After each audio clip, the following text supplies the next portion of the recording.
couple of seats at the front. I know it's great to see people standing up, but if anybody does want to sit down, you're very welcome to come down to the front. So thanks very much to Yvonne. Can I just start by asking everybody who's working in Greater Manchester on GM Moving or on local pilot specifically to just stand up for me, please, because there's a lot of colleagues in the room today who are involved in this work. So when it comes to coffee and lunch and the rest of the day, yeah, stand up. I'm just taking note of who's around here because there's some brilliant people in the room who know a lot more about what's actually going on the ground than I do. So I'd welcome the opportunity to sort of speak to anybody who's involved here as well. Really, really grateful for the opportunity to stand here today, and I'm going to probably embarrass Yvonne a little bit here.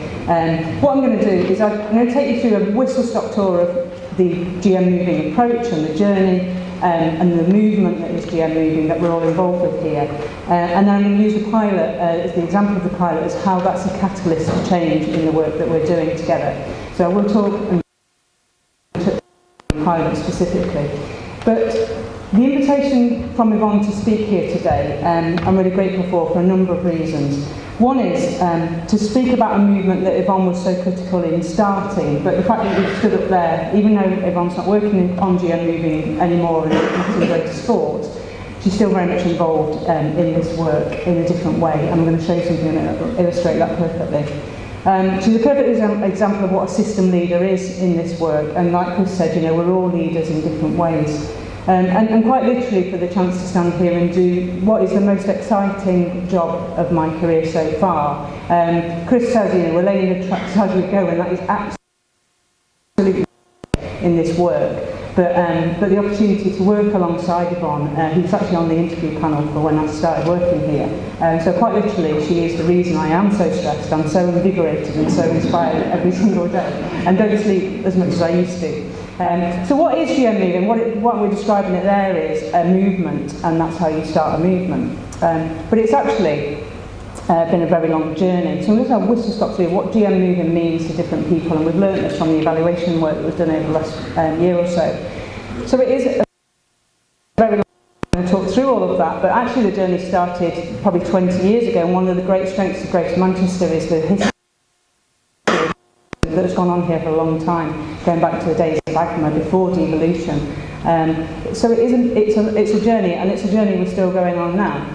It's also a plan. So there is a plan with 73 actions that describe all of the things, not even all of the things, some of the things that would need to happen to make GM Moving a reality. It's a commitment. So when we launched GM Moving Part 2 in 2017, what a massive amount of commitment from the most senior leaders across Greater Manchester who really believe in the role that physical activity and moving more every day has to play in the wider strategic ambitions of this city. It's a shared purpose, and Chris mentioned this, and there's a real sense here that people are working together with that real sense of shared purpose, collaboratively, to double the rate of past improvements, to reach the target of 75% of people active or fairly active by 2025. And it's an ambitious target, and it is located very much within the much wider ambition of the health, wealth and well-being of people in this city region. It is investment, but Chris made the point a few times, and this is really, really important to us here. The investment is only there to oil the wheels of the work.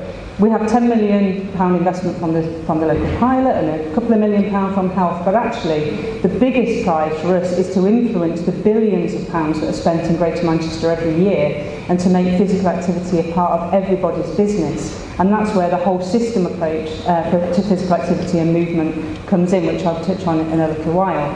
So the money is not the most important thing. The people and the resources that are already in the system and the systemic change that we're trying to bring about is what matters most. And it is a movement, and I see GM Moving, we've had this debate, you know, I see it as like this orchestra, you know, like everybody's involved in GM Moving, everyone who stood up here, hundreds of people beyond this room are all playing a role, you know, sometimes people are leading, some people are conducting the orchestra, sometimes people are in the audience watching, I'm often in the audience watching what's going on in this work.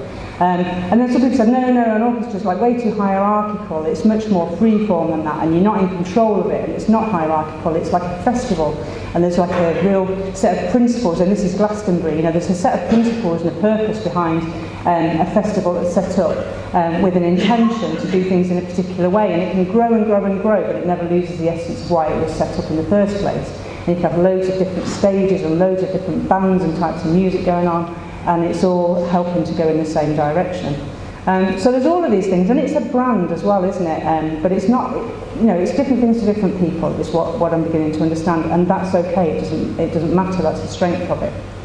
Andy Burnham's going to speak later about where this kind of locates in the broader approach to population health system in Greater Manchester.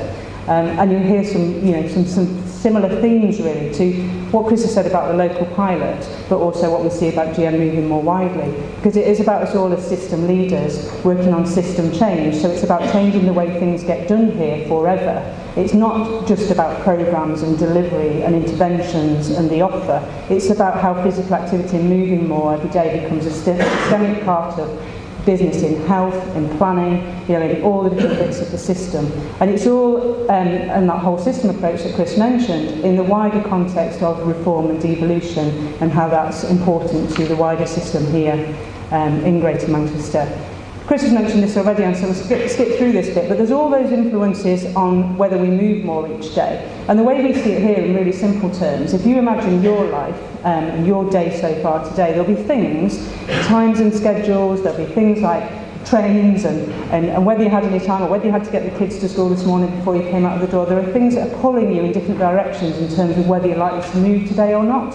And the job of us with GM Moving is to make sure that all of those influences and forces actually start to align and start to pull in the right direction, so that every day we're likely to move more, and that life doesn't get in the way of being physically active every single day. So how are we doing so far? As I say, it's been a long journey. We are starting to see some really positive signs of growth. More adults, the latest data that came out a few weeks ago, more adults in Greater Manchester are moving, up by 1.7% since 2015-16. And that move out of inactivity into active or fairly active is triple the rate of change that we're seeing nationally as the average. That's really exciting to us. It could be a blip, we'll see how we go from here. But as that stands, that takes us on track towards that really ambitious target of 75%. And what's brilliant is we've seen we're closing the gap between the least active and the most active boroughs in Greater Manchester. We're closing the gap on gender inequality and those with long-term limiting illness and disability. What we are not really challenging yet is this gap between the higher and lower socioeconomic groups, and that's where the pilot becomes particularly important, because that's going to help us to really target down into communities where we know we've got some big issues. And this map just shows you, that red is the places in Greater Manchester where we still need to really focus our efforts, and that's very much what we're focused on now.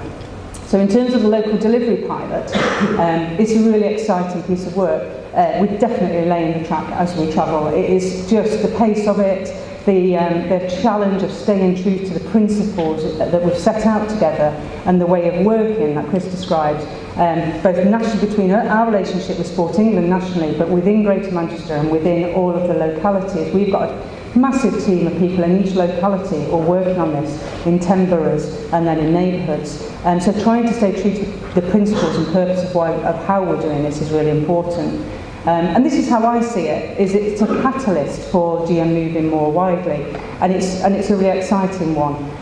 But it is so fast-paced, and we are definitely working out as we go.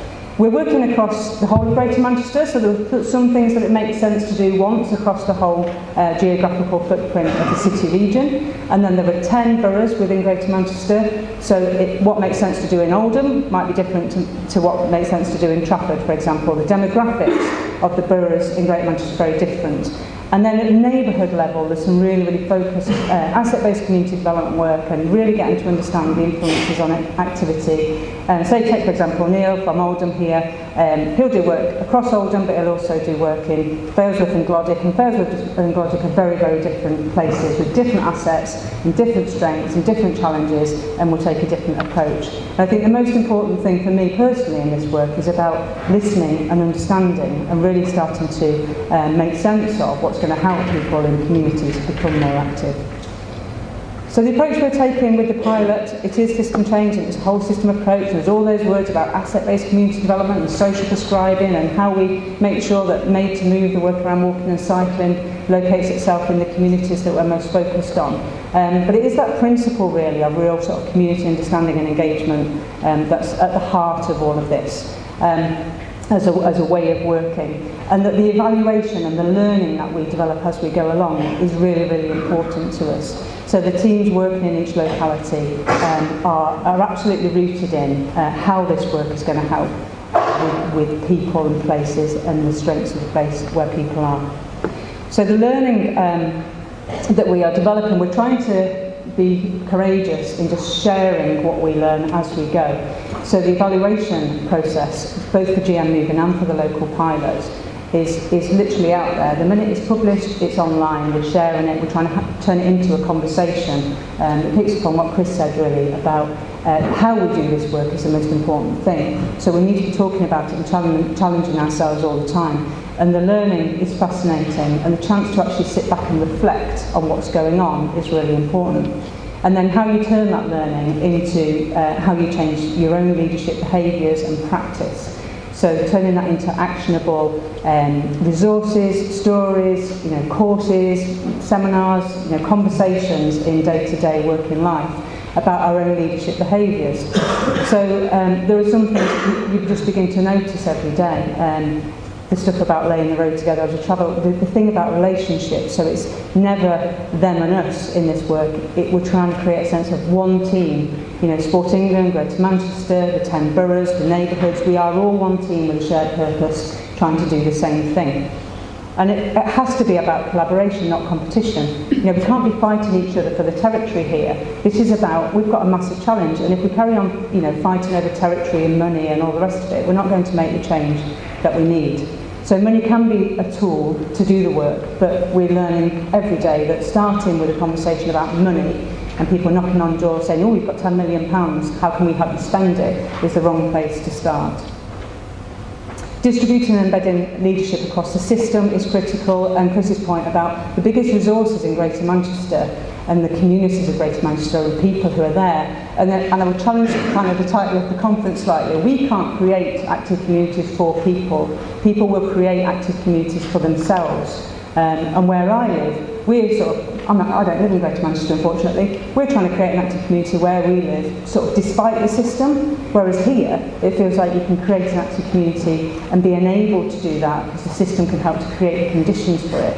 But we as leaders in the system can't do that to people or for people. We have to do it together. And I guess the thing is, sometimes in the work, when it feels really difficult, whether it's difficult conversations, whether it's the challenge of the work, what I'm learning personally is that's where the magic happens. So when it feels really uncomfortable, you have to go there. You have to lean into the conversations that are the hardest and have the conversations and surface the issues that are sort of underneath it all, and have courage to actually surface that stuff and address it together, because that's where change really happens. And finally, just to measure what matters. So we have been measuring the wrong stuff for decades in this work, with KPIs and spreadsheets and numbers about people on programmes and registers. That's not what matters. What matters is, are people moving more as a population over time? And let's try and understand what's going on that's helping away from this siloed approach to claiming the credit for how many people have turned up to my activity session this week, because then it becomes about a competition. And just to finish, what am I learning personally? What I'm trying to do is share my own reflections, like to make sense of. When I go to bed now, my head is spinning with this stuff all the time. What I've started to do is write about that, try and sit back, reflect, get that down, and share it in the form of a blog. And the titles of the most recent blogs will give you a bit of an indication as to how it's feeling, because it is a real challenging work. And the one that's coming next, which I'd really welcome your input to if anybody's willing, is that the difficult thing is about holding your nerve, because we need to do things differently, but it feels really uncomfortable. A lot of the time you don't know what you're doing. The nerve of senior leaders in the system, holding the nerve of government and DCMS who are investing in a different way of working is really important. We need to find ways to do that and not bottle it, quite frankly. So I'm certainly learning every day. I'm here for the rest of the day. I'd be really welcome a conversation with anybody who's got thoughts and ideas. And I would just, encourage you to kind of join in the conversation with us at GM Moving, because there's some great work going on nationally. People taking very similar approaches that I think we can all learn from and we can all direction. So thanks. Thank you.